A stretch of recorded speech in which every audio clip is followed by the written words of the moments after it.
gimana kabarnya? Semoga baik-baik saja. Oke, di video ini gue akan membahas film Next yang rilis pada tahun 2007. Film ini dibintangi oleh Nicholas Cage, Jessica Biel, dan Julianne Moore. Oke sob, sebelum lanjut ke ceritanya, siapkan rokok dan kopi. Jangan lupa kemenyan dan dupa. Oh ya, sama foto mantan kalau ada. Check it out.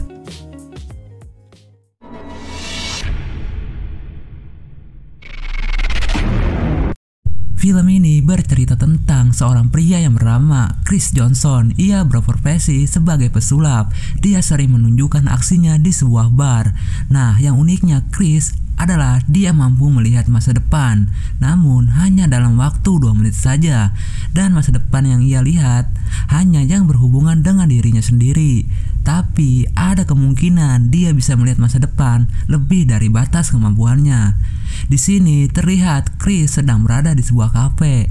Nah, yang menjadi misteri adalah kemunculan seorang wadon misterius yang membuat Chris penasaran. Karena itu, dia sering sekali menjumpai kafe tersebut dengan tujuan menunggu si wadon itu muncul.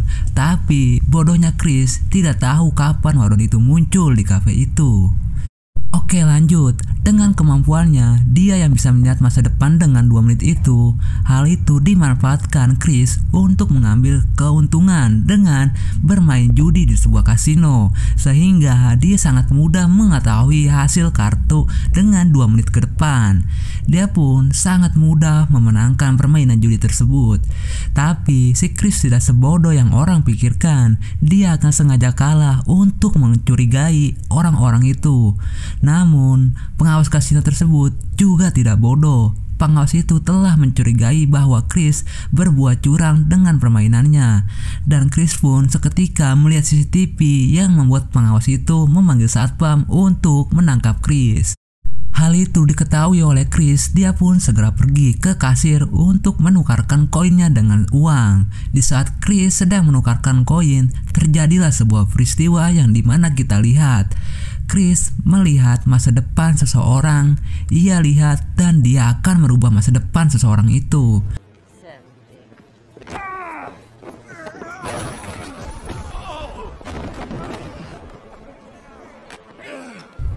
Kejar-kejaran pun terjadi, yang dimana Chris dikejar oleh pihak satpam di kasino itu, yang dimana satpam itu tidak mampu menangkap Chris. Gue kasih tahu sekali lagi, karena Chris bisa melihat apa yang terjadi di 2 menit ke depan.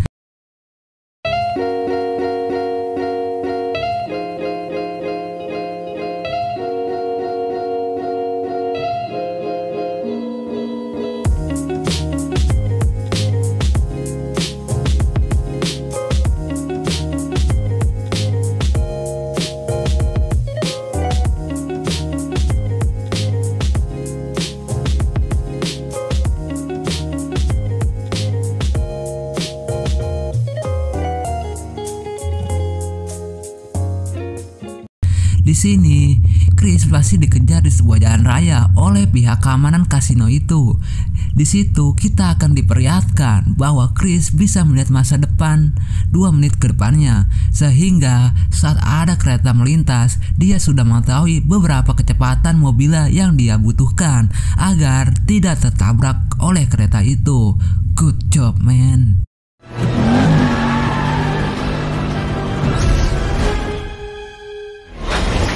Di satu sisi, ternyata kemampuan Chris tidak serahasia yang dipikirkan, dikarenakan ada seorang intel yang bernama Kelly sudah sejak lama mengetahui hal tersebut dan sedang melakukan penangkapan kepada Chris.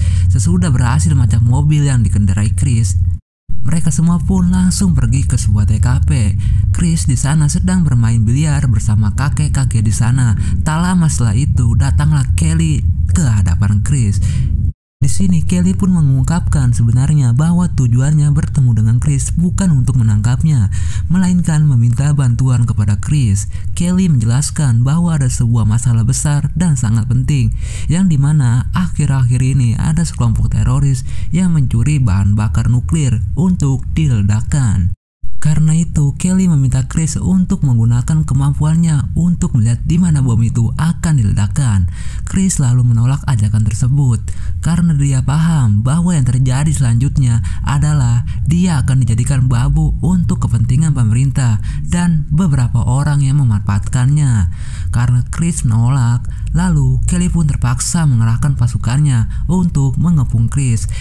Tunggu dulu sob, itu yang terjadi di perbincangan. Ternyata itu semua hanya gambaran masa depan yang ada di dalam otak Chris, sehingga sebelum Kelly dan pasukannya itu datang, Chris langsung kabur dari sana. Kelly yang datang terlambat berkata kepada kakek itu bahwa pasti aku hanya telat beberapa detik saja. Keesokan harinya, Chris berada di sebuah kafe di mana dia sedang menunggu wadon misterius yang muncul di penglihatan masa depannya yang tidak bisa saya ungkapkan. Sekian lama menunggu, datanglah wadon tersebut dan ternyata wadon itu adalah cinta semati Chris dalam hidupnya. Itulah sebabnya mengapa Chris mampu melihat masa depan yang melebihi batas kemampuannya, yaitu 2 menit. Nah, yang menariknya di mana Chris berulang kali mencoba berkenalan dengan si wadon itu dengan kemampuannya. Hal itu mampu melihat hasil kemungkinan yang akan terjadi. Nah, yang pertama langsung berkenalan tanpa basa-basi, hasil gagal. Yang kedua bertanya mengenai kopi yang dia minum dan ternyata gagal.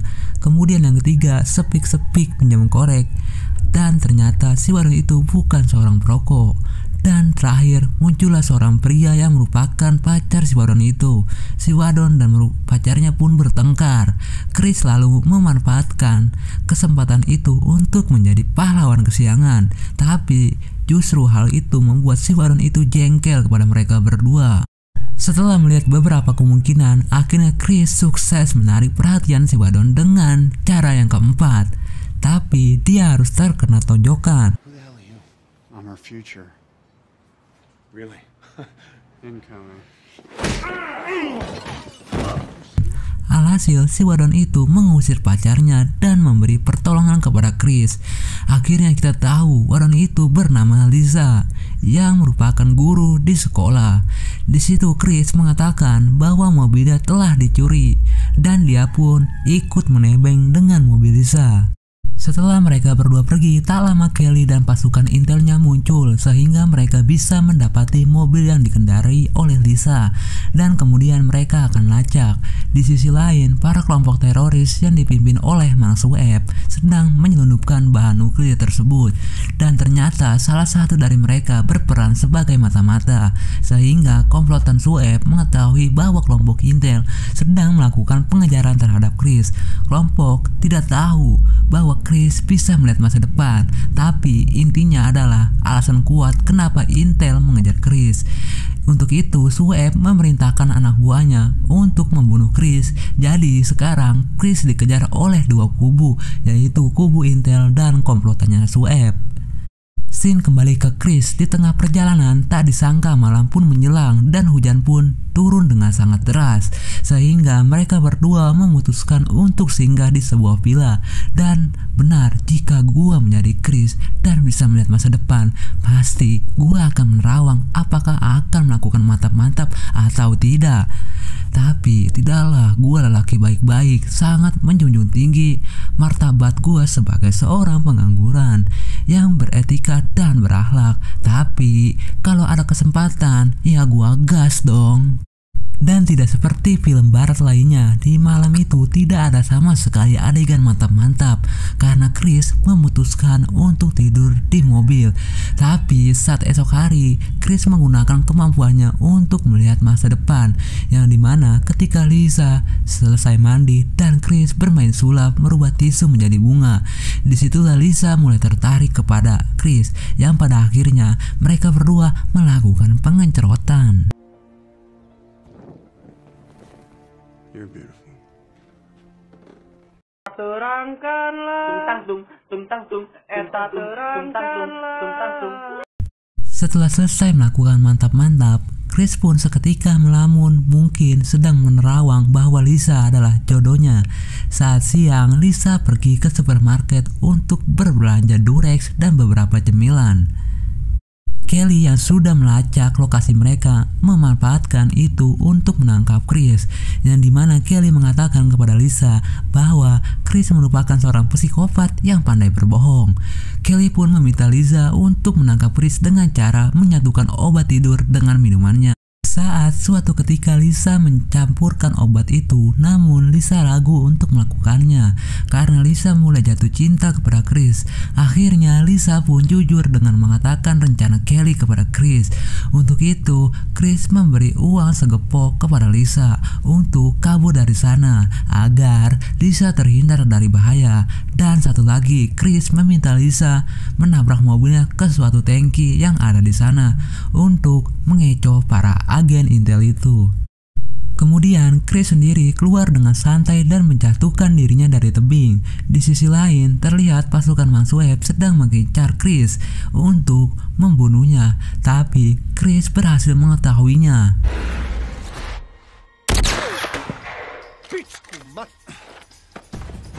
Lalu Lisa pun menabrakkan mobilnya ke tangki tersebut sehingga mobilnya tergelinding ke tebing. Anggota intel itu pun hampir dihantam oleh mobil tersebut. Selanjutnya disusul oleh beberapa tangki dan barang besar lainnya. Saat sampai di bawah, Chris sudah disambut dengan Kelly yang sedang mendodongkan pistol. Seketika beberapa kayu besar akan menghantam mereka berdua. Ternyata Chris tidak kabur, dia justru akan menolong Kelly. Dalam keadaan lemah, Chris pun diangkut oleh pasukan intel tersebut. Di sisi lain terlihat pasukan Mansweb berhasil menculik Lisa untuk dijadikan sandera. Chris sendiri berada di sebuah ruangan bersama Kelly dengan tubuh terikat dan dipaksa terus membuka matanya. Tujuannya agar Chris bisa melihat berita di televisi di masa depan dan mendapatkan informasi di mana bomnya akan diledakkan. Namun Chris melihat sesuatu yang membuatnya terkejut. Berita tersebut justru memperlihatkan Lisa yang sedang disandra dengan beberapa bom di tubuhnya, kemudian diledakkan hingga tewas saat itu juga. Dan ingat sekali lagi bahwa Chris mampu melihat jauh melebihi 2 menit kemampuannya jika hal itu berhubungan dengan Lisa langsung. Setelah melihat hal itu, Chris mengatakan kepada Kelly bahwa bukan seperti ini caranya. Kemampuannya tidak akan bisa digunakan jika dalam posisi terikat seperti ini. Setelah itu, Kelly menyuruh anak buahnya untuk memindahkan Chris ke ruangan lain. Tapi saat akan dipindahkan, Chris pun memberontak dan berhasil meloloskan diri. Kelly dan pasukannya pun mengejarnya.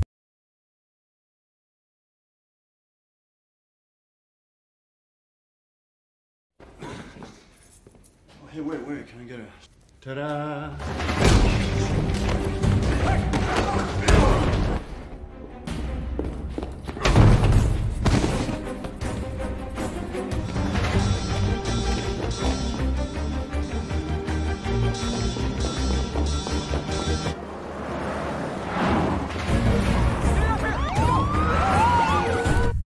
Chris pergi ke tempat di mana Lisa akan disandra. Setelah melihat situasi dan beberapa kemungkinan yang akan terjadi, Chris tidak punya pilihan lain selain bekerja sama dengan Kelly.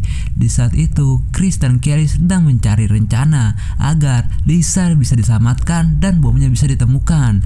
Dengan kemampuan yang dia miliki, Chris pun memimpin rencana ini. Diawali dengan melumpuhkan mobil yang di dalamnya ada Lisa. Chris pun mengarahkan di mana dan kapan Kelly harus menembak sehingga tembakan itu bisa tepat sasaran. Not yet, you'll kill her. Now.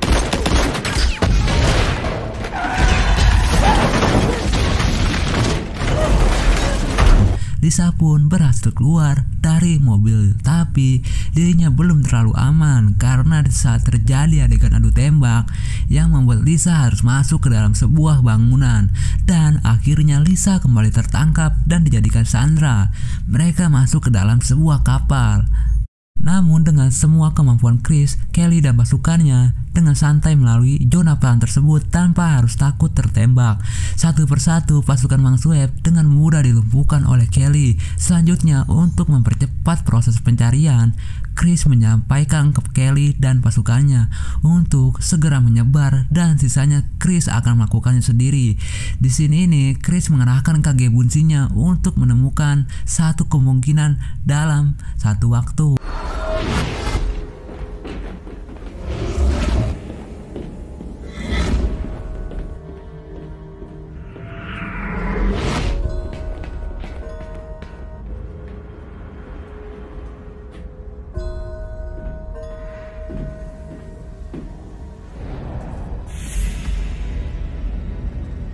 Setelah didapatkan, mereka pun langsung menghampiri Mang Sueb dan Lisa. Sueb meminta Kelly untuk menjatuhkan senjatanya.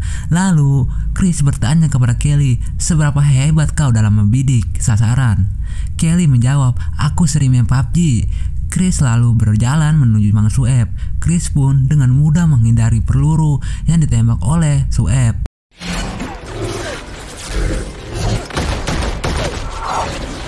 Saat sampai, Kelly langsung menembak Sueb hingga tewas dan sekarang tinggal mencari bomnya yang belum ditemukan.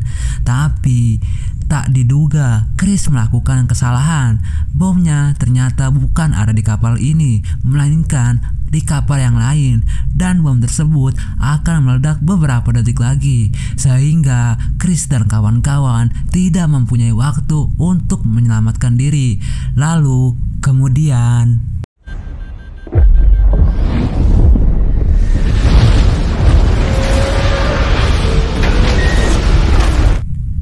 ternyata kita semua telah tertipu karena sebenarnya semuanya itu belum terjadi. Dan sudah saya jelaskan tadi bahwa Chris kalau bersama Lisa kemampuannya akan sangat meningkat melebihi kemampuan batasnya. Hal itu membuat Chris bekerja sama dengan Kelly di awal dengan satu syarat, tidak melibatkan Lisa. Dan film pun usai. Oke sob, gimana ceritanya? Jujur, pertama kali gue menonton film ini, gue merasa tertipu dengan film ini. Nah, pesan dari film ini adalah berhati-hatilah dengan mengambil sebuah keputusan, karena kita tidak seperti Chris yang bisa melihat masa depan. Sekali lagi, gue mohon maaf kalau ada kesalahan cerita. Oke, jika kalian suka, like video ini dan subscribe channel ini. Terima kasih, sampai berjumpa di video selanjutnya.